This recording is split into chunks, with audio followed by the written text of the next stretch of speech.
এটা একটু মোছেন, এটা একটু মোছেন। আরে আমার কাপড় বুঝে দেবে, যেটুকু ঠেকাই জায়গা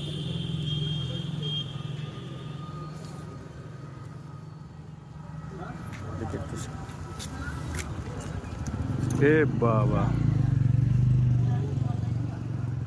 ওইটুকু এক শটিং দিয়েছে, চিনিটা লাল হবে তাহলে আর।